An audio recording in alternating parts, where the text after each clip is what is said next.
merupakan suatu peristiwa kemanusiaan yang terjadi di Bondowoso pada saat pemindahan tahanan dari penjara Bondowoso menuju penjara Surabaya dengan menggunakan sarana kereta api. Peristiwa gerbong maut ini berawal ketika pasukan Belanda telah berhasil menduduki Bondowoso pada tanggal 22 Februari 1947. Hal ini mengakibatkan pasukan Republik Bondowoso mengundur diri ke gunung-gunung dan melanjutkan perjuangan secara gerilya. Perlawanan rakyat Bondowoso terhadap Belanda terus berlanjut di berbagai daerah. Hal ini dapat dibuktikan dengan adanya serangan yang dilakukan oleh para pemuda pejuang markas VDNB. Akibat dari serangan tersebut, Belanda melakukan penangkapan besar-besaran terhadap rakyat Bondowoso yang dibuat sebagai tempat penampungan menjadi penuh dengan tahanan. Menanggapi hal tersebut, pihak Belanda bermaksud untuk memindahkan para tahanan dari penjara Bondowoso menuju penjara Surabaya. Alasan pertama Belanda memindahkan para tahanan adalah karena penjara Bondowoso telah penuh sehingga tidak ada lagi tempat penampungan.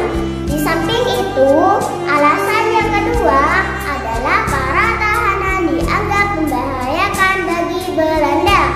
Selain itu, para tahanan akan dipekerjakan di pusat-pusat pertahanan Belanda di Surabaya.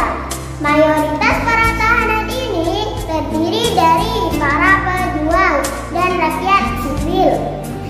Pada tanggal 23 November 1947, tepatnya hari Minggu pukul 5.15, para tahanan dikeluarkan dari sel-sel masing-masing setelah mendapat perintah langsung dari Komandan J.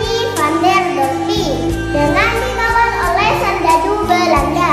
Tepatnya pukul 5.30, para tahanan yang berjumlah 100 orang itu digiring ke stasiun kereta Bondowoso.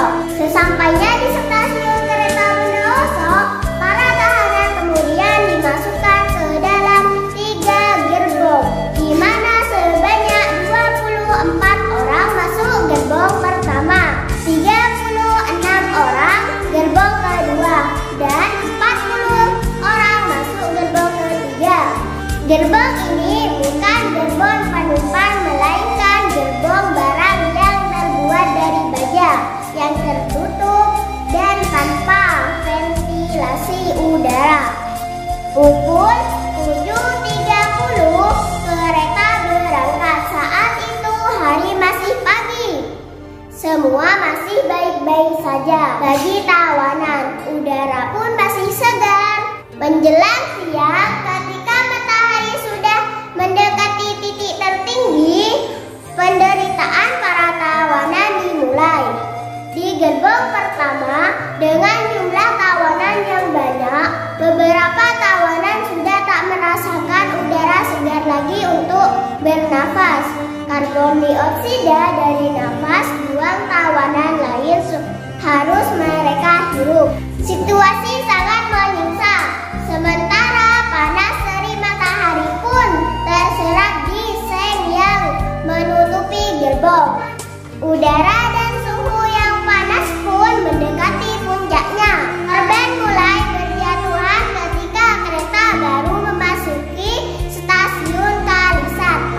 Pada pukul 11.00, 6 tawanan tewas dulu ketika para tawanan menggedor-gedor gerbong untuk minta tolong. Serdadu Belanda yang mengawal hanya bilang, air dan angin tak ada, hanya peluru. Saat singgah di stasiun Jember, ketika jumlah korban menjadi 12 orang, gerbong-gerbong itu dijemur di bawah terik matahari sekitar 3 jam.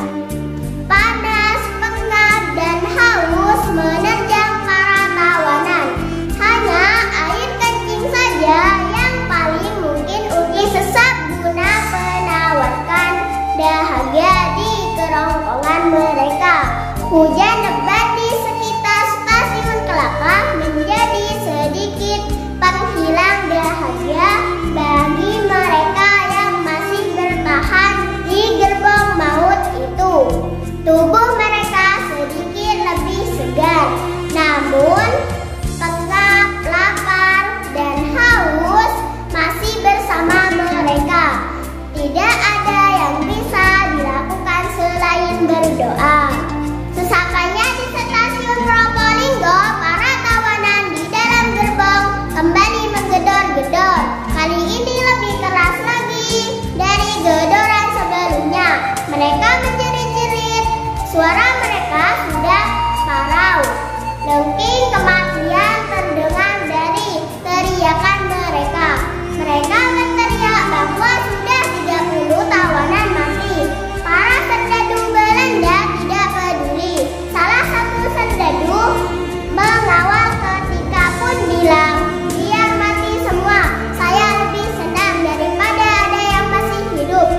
Setelah sekitar 15 jam tersiksa dalam gerbong maut itu, mereka pun tiba di stasiun terakhir, yaitu stasiun Wonokromo. Total korban yang tewas sudah menjadi 46 orang. Pemindahan tahanan inilah dikenal dengan sebutan gerbong maut, dan peristiwa ini diperingat